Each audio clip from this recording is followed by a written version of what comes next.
I am 83 years old, and the last time I truly embarrassed myself, I was sitting at my kitchen table with a pot of chamomile tea going cold in front of me, staring at a telephone that I had already checked 4 times in the last 20 minutes. It was a Sunday. It was always a Sunday. There is something about Sundays when you are old and alone that no other day of the week can replicate. Mondays have purpose. Even Fridays have a kind of ghost of excitement left over from decades of working lives.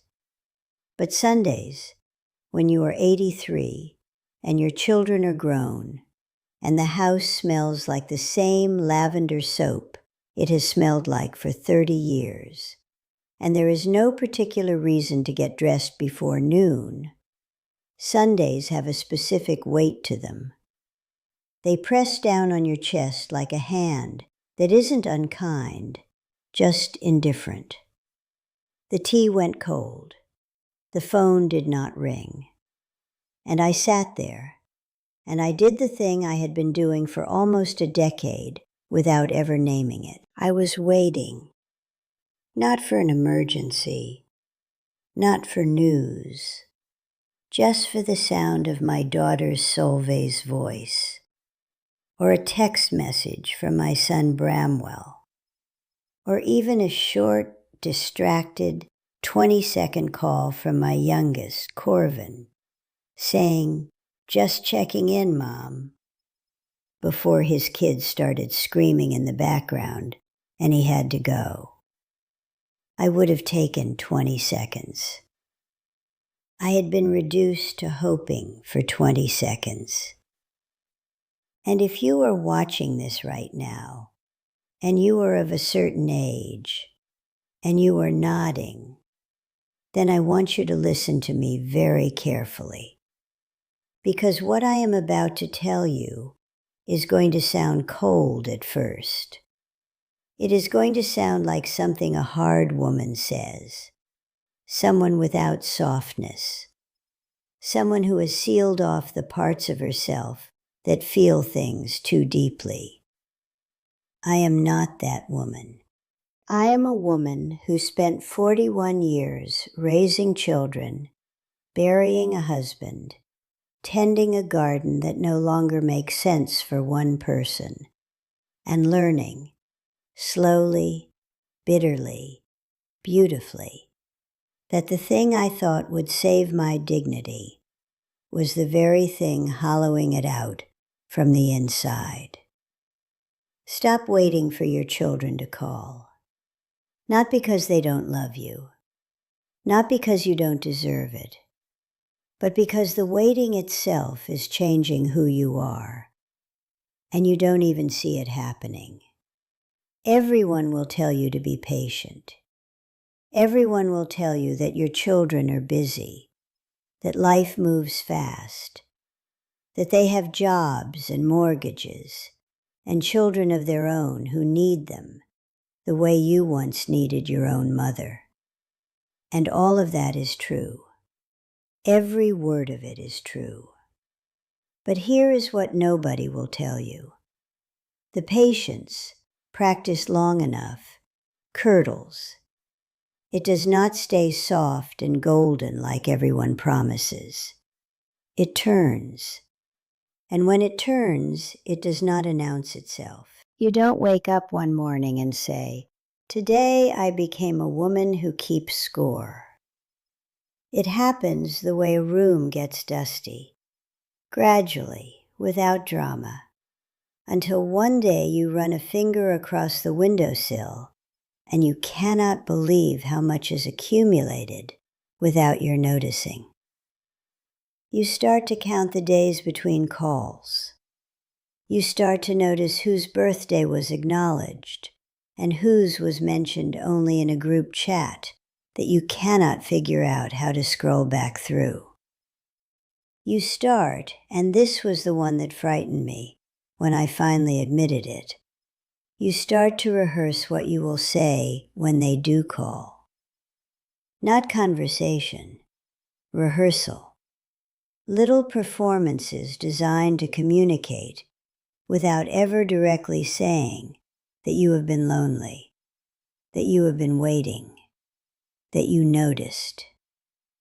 And then when the call actually comes, you perform your cheerfulness so hard that you say, "Oh, I've been wonderful, so busy," when what you mean is, "I watched the same 3 hours of television yesterday and went to bed at 8:15 because I ran out of reasons to stay awake." But you cannot say that, because the moment you say that, you see it in their silence. The guilt, the complicated machinery of their guilt. And you do not want to be the reason that machinery starts running, because you love them. And also because some part of you suspects that if you lean on it too hard, it will break. And then where will you be? So you perform the cheerfulness, and you wait. And the waiting slowly teaches your nervous system something catastrophic, that your peace depends on a thing you cannot control, that your worth as a person is partially located in a telephone, that you are, in some quiet and unspoken way, at the mercy of someone else's schedule. That is not patience. That is disappearance. I want to tell you about a woman I know named Thessaly. Thessaly and I met at a watercolor class at the community center. This was perhaps 9 years ago now, when we were both young enough to still call ourselves active seniors without laughing. She was elegant in the way women of a certain generation can be elegant. The kind of person who ironed her blouses even for a Tuesday morning art class. We became close quickly, the way women do when they are old enough to have stopped wasting time on slow friendships. Thessaly had 3 children. All of them successful, all of them genuinely good people, not neglectful or cruel, just absent in the way that modern adult children are absent, geographically spread, professionally consumed, arriving at Christmas with the particular exhausted cheer of people who have been traveling since 4 in the morning. Thessaly loved them with everything she had, and she needed them to know it, constantly, continuously. She organized herself around their availability. She kept her weekends open in case anyone wanted to visit. She declined invitations from neighbors because she did not want to be on a hike if Dorothea, her daughter, happened to call on a whim. She told me once, sitting in front of the half-finished painting of a harbor, that she had stopped reading novels. I asked her why. She said, "Because when I read, I'm not available." I didn't say anything. I just looked at her. And I understood completely because I was doing the same thing. I had just never said it out loud. And hearing it said out loud made it sound like what it was, a kind of self-erasure so total that it had started to eat the hours she was not even on the telephone. The years went by. Thessaly's children did not call more. They called the same amount they had always called, which was occasionally, warmly, and briefly. They were not bad children. They were normal children. But Thessaly's need had grown in inverse proportion to her life outside of that need. until the need was the whole room and everything else was just furniture arranged around it. The last time I visited her, she moved to be closer to her son Wendell about 4 years ago. She seemed smaller than I remembered. Not physically, something else. She told me she had finally gotten Wendell's family to agree to Sunday dinners every week, a standing commitment. She said it like someone who had finally won something, but her eyes looked like someone who was still afraid to lose. She had organized her entire remaining life around being available to be included, and in doing so, she had made herself into a room that other people walked through, rather than a place they wanted to come back to. I left her house that afternoon, and I sat in my car in her driveway for a long time. I thought, I am not going to do this. I thought, I do not know yet what I am going to do instead, but I am not going to do this. The change did not come all at once. I want to be honest with you about that, because I think the stories people tell on videos like this one make transformation sound like a single afternoon. Like someone says the right words or the right thing happens, and the scales fall from your eyes, and everything is different. It is not like that. For me, it started with a small act of mild stubbornness that I did not even recognize as important at the time. My daughter Solveig called. This was on a Wednesday evening, about 7 years ago now, and she called at 6:45, which was right in the middle of my dinner.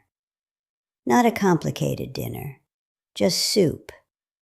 But it was my soup, and my table, and my quiet. And I looked at the phone and I thought, for the first time in probably 30 years, I will call her back. I let it go to the old answering machine that Corvin keeps threatening to replace with something modern. I finished my soup. I sat with the silence for a moment and noticed that it did not feel like deprivation. It felt, strangely, like being a person. Then I called Solveig back. She did not notice that I hadn't picked up. She was in the middle of a story about something at work before the second ring was done. The conversation was fine. It was good, actually. I was more present in it than I usually was, because I was not arriving at it breathless and grateful, the way a person arrives at something they have been rationing themselves toward. I was just a woman calling her daughter after dinner. That was it. That was the beginning. After that, I started paying attention to the architecture of my days. Not in a clinical way, just noticing. Noticing how much of my interior life was organized around absence, around the people who were not here, and the calls that had not come, and the visits that might happen at Christmas if the flights cooperated. And I started, quietly and without fanfare, to fill those spaces. Not to punish anyone, not to manufacture a lesson for my children about what it feels like to call and find their mother busy for once. Just because I was 81 years old and there was still a great deal of life available to me if I stopped standing at the edge of it, waiting to be invited in. I joined a small group that meets every other Thursday to read essays out loud to each other. Not books, essays. Short pieces by writers who have something sharp to say. We sit in Margolane's living room. Margolane is 91 and has more opinions per square foot than anyone I have ever met. And we read, and we argue. And sometimes someone brings a cake, and the arguing gets louder. I started writing letters, real letters, on paper with a pen. Not to my children, though sometimes to my children, but to people I had been meaning to reach for years. A woman I had known in my 30s named Yulia, who had moved abroad when we were both young, and with whom I had lost contact in the way people lose contact before there was a technology to prevent it. I wrote to her last spring, not knowing if the address I found was still correct, and she wrote back in 6 weeks, on paper so thin I was afraid to unfold it. And now we have exchanged 9 letters, and they are among the most interesting things that have happened to me in recent memory. I planted a hazel tree in the back corner of the garden. Hazel trees take a long time to establish themselves. I will probably not see it at its best. I planted it anyway. I planted it because I wanted to do something whose benefits I would not fully live to receive. And that felt important in a way I cannot entirely explain. It felt like an act of faith in continuity that had nothing to do with whether my phone rang on Sunday. And somewhere in the middle of all of this, not at a single identifiable moment, but gradually, the way light changes in a room across the course of an afternoon, I stopped waiting. I did not stop loving my children. I did not stop wanting to hear from them. But I stopped organizing my nervous system around the silence between their calls. I stopped measuring the distance between us in days since last contact. I stopped performing the cheerfulness because I did not need to perform it anymore. When they called, I was genuinely glad, and I was genuinely present because I was arriving at the conversation as a full person and not as a woman who had been sitting in a chair accumulating longing since the last time. And something shifted between us. I cannot tell you exactly when, but Solveig said to me, about a year after I had started living this way, "Mom, you seem different lately. You seem, I don't know. Happy isn't the right word. You seem like yourself." I wrote that down in the small notebook I keep on the kitchen table. I seemed like myself. There is a philosophical truth underneath all of this, and I want to say it plainly, even though plain things sometimes sound small. You cannot compel love by making yourself endlessly available for it. You can only attract it by being someone worth returning to. This is not a manipulation tactic. I want to say that firmly, because someone watching this will hear what I am saying and think, she is telling me to play hard to get with my own children. She is telling me to pretend to be busy to make them want me more. That is not what I am saying.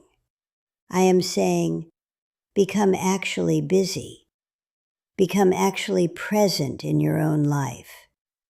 Not as a strategy, not as a performance, but because you are a person with decades of experience and curiosity and capacity for connection.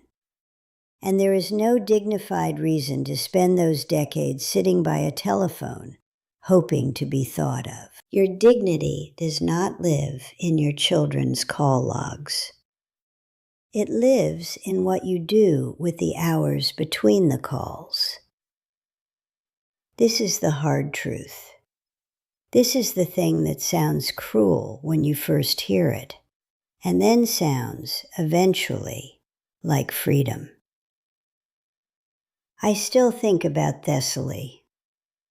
I called her last autumn, a real call, not a text, because we are both too old to communicate only in small pieces of text. And she was at Wendell's house for Sunday dinner when I called, and she whispered that she couldn't talk. She sounded happy about this. She sounded happy about being in a place that needed her to be quiet.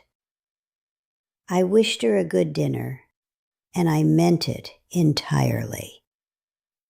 After I hung up, I stood at my kitchen window for a moment and looked at the hazel tree, which was doing what hazel trees do in October, something understated and quietly persistent, gathering itself. It had grown since spring, not dramatically, just enough.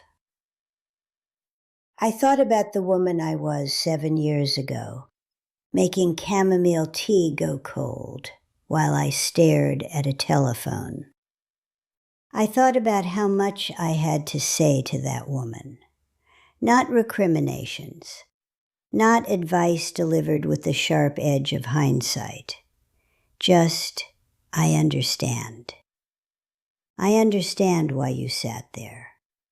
You sat there because you loved people, and love makes us do unreasonable things. And nobody tells you when you are young that love, when it has nowhere to go, can become a room you lock yourself inside. But the door was always open. It was always open.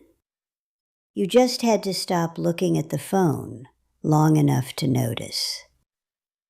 So here is what I want to leave you with.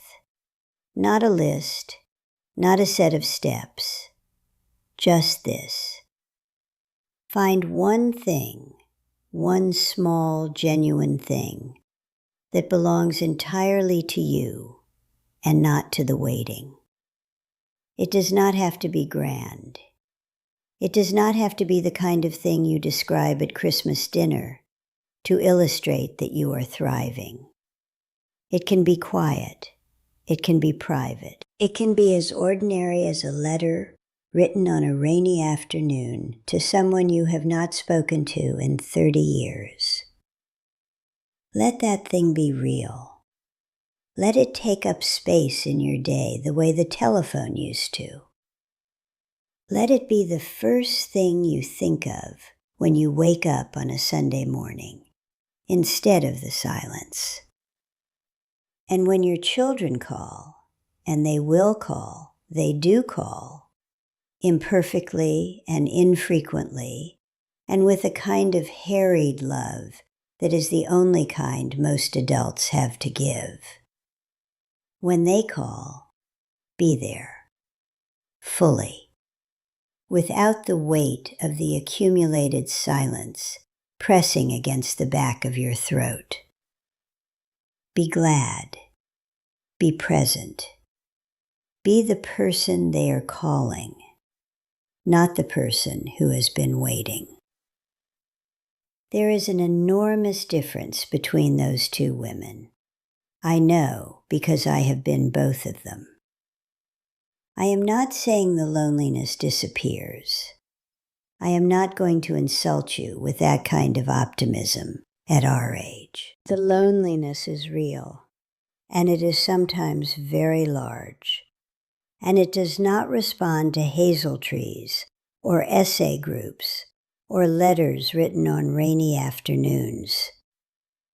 But the loneliness that comes from living your own life is a clean loneliness, a human loneliness, the kind that has always existed and will always exist, and does not mean anything has gone wrong.